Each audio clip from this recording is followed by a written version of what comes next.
Maths by Mohit Sharma YouTube channel पर आप सभी का स्वागत है। गोल्डन कॉन्सेप्ट सीरीज में आज हम बात करेंगे मिक्सचर की और मिक्सचर के 5 ऐसे क्वेश्चन सॉल्व करेंगे जहां से एग्जाम में 100% आपको एक क्वेश्चन जरूर मिलेगा। तो एक बार इस क्वेश्चन को ध्यान से रीड करो। यहाँ पर क्या बोला है कि 40 लीटर के मिक्सचर में 10% पानी है। इसमें कितना पानी और मिलाएं कि नए मिक्सचर में 20% पानी हो जाए। देखो, इस क्वेश्चन को आप 4 से 5 तरीके से सॉल्व कर सकते हो, लेकिन सबसे बेस्ट अप्रोच है कि जो वेरिएबल भी कांस्टेंट है आप केवल उस कांस्टेंट वेरिएबल को इक्वल रख दो। कहने का मतलब, भाई यहाँ पर आपके पास दो वेरिएबल हैं, दूध और पानी। तो जिस चीज को भी आप मिलाओगे उससे दूसरे वाला वेरिएबल हमेशा कांस्टेंट रहेगा। जैसे सवाल में बोला है कि इसमें कितना पानी मिलाएं, तो अगर आप इसमें पानी मिलाओगे तो इसका मतलब जो मिल्क वाला पार्ट है वो क्या रहेगा, कांस्टेंट। तो आप केवल इस कांस्टेंट वाले पार्ट को ही इक्वल रख दो। जैसे हमारे पास शुरुआत में कितने लीटर का मिक्सचर है, 40 लीटर, और 40 लीटर के मिक्सचर में अगर 10% पानी है, अगर 10% पानी है तो मिल्क कितने परसेंट होगा, 90%।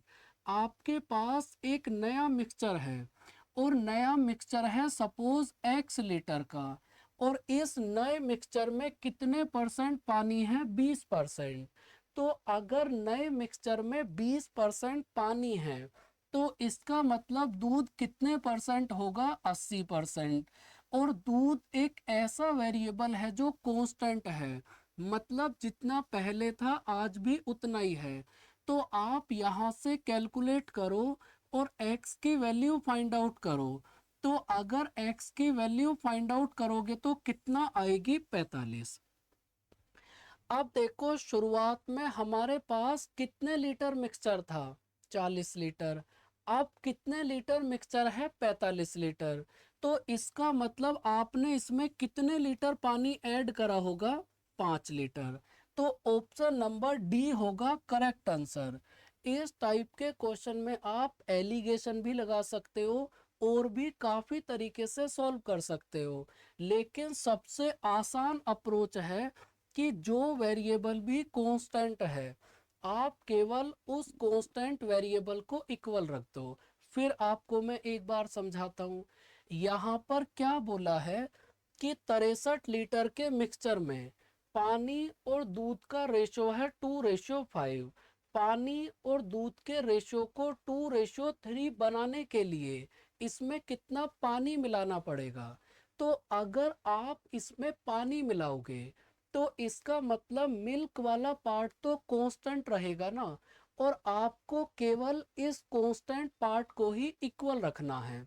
भाई स्टार्टिंग में हमारे पास मिक्सचर कितना है, 63 लीटर, और 63 लीटर के मिक्सचर में पानी और दूध का रेशो कितना है, 2:5।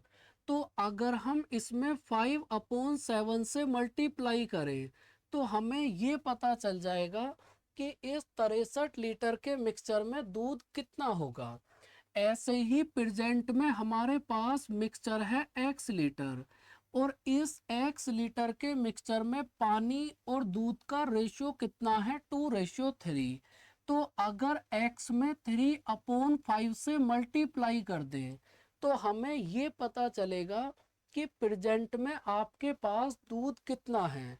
और दूध एक ऐसा वेरिएबल है जो कांस्टेंट है, मतलब जितना पहले था आज भी उतना ही होगा। तो आप यहाँ से x की वैल्यू फाइंड आउट करो। भाई अगर इसको 7 से काटेंगे तो 9, 3 से कितना आएगा, 3, 5 पंजे 25 या 75। तो इसका मतलब x की वैल्यू कितना आएगी, 75 लीटर। तो अगर आपसे ये पूछा जाए कि नया मिक्सचर कितने लीटर का होगा, तो भाई नया मिक्सचर होगा 75 लीटर का। लेकिन आपको बताना है कि इसमें आपने कितना पानी ऐड करा। तो शुरुआत में मिक्सचर कितना था, 63 लीटर। आज मिक्सचर कितना है 75 लीटर, तो इसका मतलब आपने इसमें कितना पानी ऐड करा होगा 12 लीटर। मतलब ऑप्शन नंबर सी होगा करेक्ट आंसर। आपको मैं फिर एक बार समझाता हूँ। देखो आपके सामने ये दो टाइप के सवाल बनेंगे। या तो आपसे ये पूछा जाएगा कि इसमें कितने लीटर पानी ऐड करें, या फिर आपको ये बताया जाएगा कि आपने इसमें 117 लीटर पानी ऐड करा और आपको ये फाइंड आउट करना है कि शुरुआत में मिक्सचर कितना था। तो बच्चे करते क्या हैं, पहले वाले सवाल को, जो सवाल आपने इसके पहले करा है, उसे तो किसी अलग मेथड से सॉल्व करेंगे और इस क्वेश्चन को किसी अलग अप्रोच से सॉल्व करते हैं। तो भाई ये दोनों ही क्वेश्चन सेम हैं और इनको आप सेम ही अप्रोच से सॉल्व करो। अभी आपको मैंने क्या समझाया था कि जो वेरिएबल भी कांस्टेंट है, आप केवल उस कांस्टेंट वेरिएबल को इक्वल रख दो। यहाँ पर हमने मान लिया कि शुरुआत में मिक्सचर कितना था x लीटर, और इसमें आपने 117 लीटर पानी मिला दिया। तो अगर आपने इसमें पानी मिलाया है तो इसका मतलब दूध वाला पार्ट तो कांस्टेंट होगा ना। तो अगर x में 5/9 से मल्टीप्लाई करें तो हमें ये पता चलेगा कि x लीटर के मिक्सचर में कितना दूध होगा। इसके बाद हमने ये मान लिया कि प्रेजेंट में मिक्सचर है y लीटर, और y लीटर के मिक्सचर में दूध और पानी का रेशियो है 3:5। तो अगर y में 3/8 से मल्टीप्लाई करें तो हमें ये पता चलेगा कि प्रेजेंट में दूध कितना है। और दूध एक ऐसा वेरिएबल है जो कांस्टेंट है, मतलब जितना पहले था आज भी उतना ही होगा। तो आप यहाँ से x और y का रेशियो फाइंड आउट करो, कितना आएगा 40x इक्वल्स टू 27y। और अगर यहाँ से x और y का रेशियो बनाओगे तो कितना आएगा 27 और 40। तो अगर आपके पास शुरुआत में 27 यूनिट मिक्सचर था तो आज आपके पास कितना मिक्सचर है 40 यूनिट। तो इसका मतलब आपने इसमें कितने यूनिट ऐड करा 13 यूनिट। तो इसी 13 यूनिट की वैल्यू आपको कितना गिवन है 117। अगर 13 यूनिट की वैल्यू है 117 तो एक यूनिट की वैल्यू कितना होगी 9। और अगर एक यूनिट की वैल्यू है 9 तो भाई 27 यूनिट की वैल्यू कितना होगी। अगर एक यूनिट की वैल्यू है 9 तो 27 यूनिट की वैल्यू कितना होगी 263। मतलब ऑप्शन नंबर सी होगा करेक्ट आंसर। जो मर्जी जैसा सवाल आ जाए, जो वेरिएबल भी कांस्टेंट हो, आप केवल उस कांस्टेंट वेरिएबल को इक्वल रख दो, 2 स्टेप में आपके पास आंसर आ जाएगा।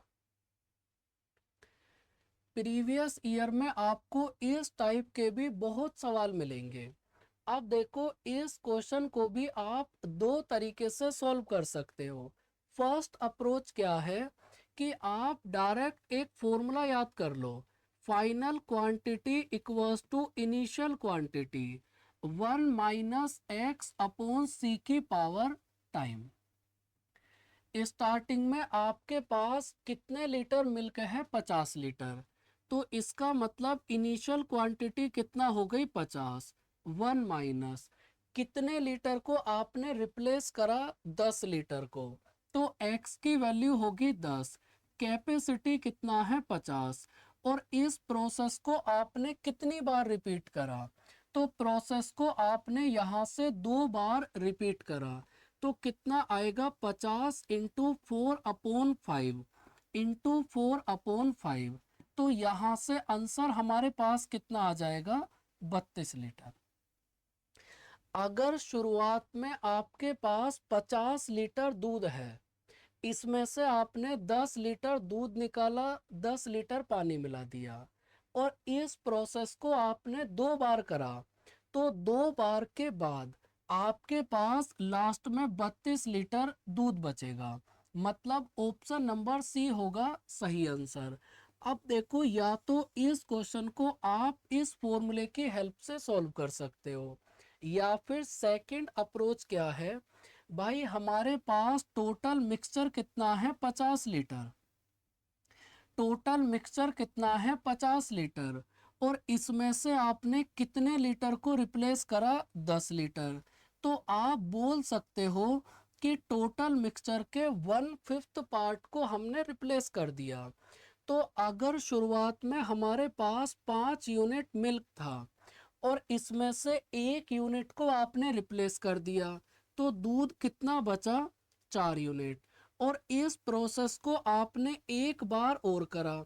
अगर शुरुआत में दूध था 5 तो लास्ट में कितना बचा 4।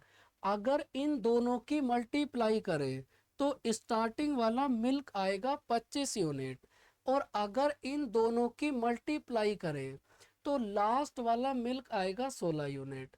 अब 25 यूनिट की वैल्यू आपको गिवन है 50, तो 1 यूनिट की वैल्यू कितना होगी 2, तो 16 यूनिट की वैल्यू कितना होगी 32। दोनों में से किसी भी तरीके से आप कर सकते हो, जैसे आपका मन करे। एक लास्ट क्वेश्चन, इसको भी आप सॉल्व करो। अब देखो, इस क्वेश्चन में फॉर्मूला तो आप सीधा सीधा अप्लाई कर ही सकते हो। आपको मैं सेकंड अप्रोच की हेल्प से सवाल को सॉल्व करके दिखाता हूँ। देखो, हमारे पास कितने लीटर मिक्सचर है 40 लीटर, और इसमें से 4 लीटर को आपने रिप्लेस कर दिया। तो इसका मतलब टोटल मिक्सचर के 1/10 पार्ट को आपने रिप्लेस कर दिया ना। तो अगर शुरुआत में मिल्क था 10 यूनिट और इसमें से 1 यूनिट को आपने रिप्लेस कर दिया, तो मिल्क कितना बचेगा 9 यूनिट। इस प्रोसेस को आपने एक बार फिर रिपीट करा, तो वापस कितना आएगा 10 से 9। तो अगर शुरुआत में मिल्क था 100 यूनिट, तो लास्ट में मिल्क कितना बचा 81 यूनिट। अब 100 यूनिट की वैल्यू आपको गिवन है 40। अगर 100 यूनिट की वैल्यू है 40, तो 81 यूनिट की वैल्यू फाइंड आउट कर लो, आंसर आ जाएगा। भाई 100 को 40 बनाने के लिए 2.5 से डिवाइड करना पड़ेगा, और अगर 81 को 2.5 से डिवाइड करोगे तो हमारे पास कितना आएगा 32.4। तो अगर शुरुआत में 40 लीटर दूध था, तो लास्ट में कितना दूध बचेगा 32.4 लीटर। और 99% चांसेस हैं कि एग्ज़ाम में इसी 5 में से कोई ना कोई क्वेश्चन आपको देखने के लिए ज़रूर मिलेगा। तो आज के सेशन में यहीं तक। अपना ध्यान रखें, हंसते रहें, मुस्कुराते रहें।